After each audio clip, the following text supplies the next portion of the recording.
afternoon and welcome to day 4 of Chelsea's Christmas countdown. I'm going to change it up a little bit today. I'm at our friend's house for a roast lunch and celebrating, getting a little bit festive with the Christmas decorations behind. Okay, so today's topic is sugar addiction, and I want to talk to you about the mechanics basically behind sugar addiction and how that's going to affect your weight loss goals. Okay, so these bad boys, I don't know if you're going to have one or if you're going to have the whole packet when we open. Even these ones here, natural confectionery, still high in sugar. And some other people's favourite, Starbucks. Alright, so what happens with sugar addiction and why are we addicted to sugar? There's a lot of research that's been done to say that sugar is actually releases the same chemical processes as your opiate drugs such as heroin, cocaine, and so it's no wonder why we tend to want it more and more and more.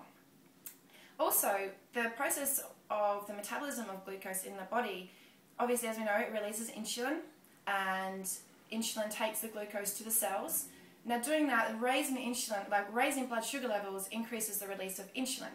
Okay? And a drop in blood sugar level also increases insulin because that then stimulates our hunger and our appetite.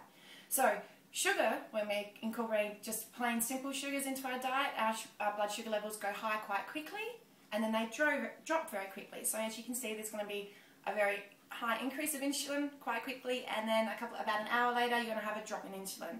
So you're going to start to feel hungry again very, very soon.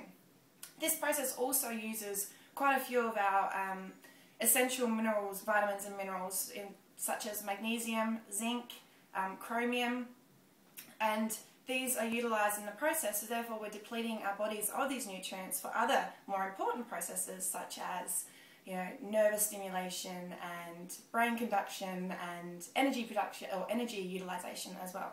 So if it's not going to be there for them, then we're not going to cope with situations that come up in our lives as well as we could.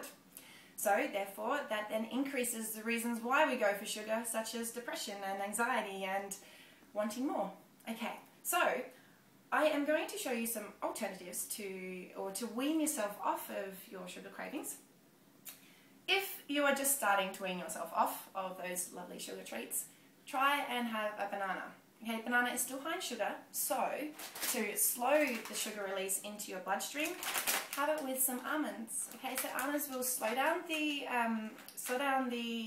lower the GI of the meal that you're consuming, and therefore slow the release of insulin or sugar into the blood, and therefore the increase of insulin released.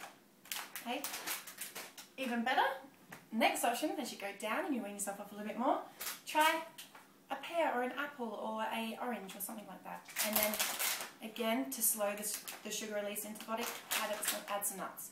Now only a handful of nuts, because you've got about 10 almonds has about 100 calories. Okay, and even better still, when we're getting right down to the end parts of weaning ourselves off some sugar, we can try some berries. Now you can get these fresh, obviously fresh is always best, but you can also try some frozen ones too. They're more financially economical, and they last longer too, so you can keep them in the freezer.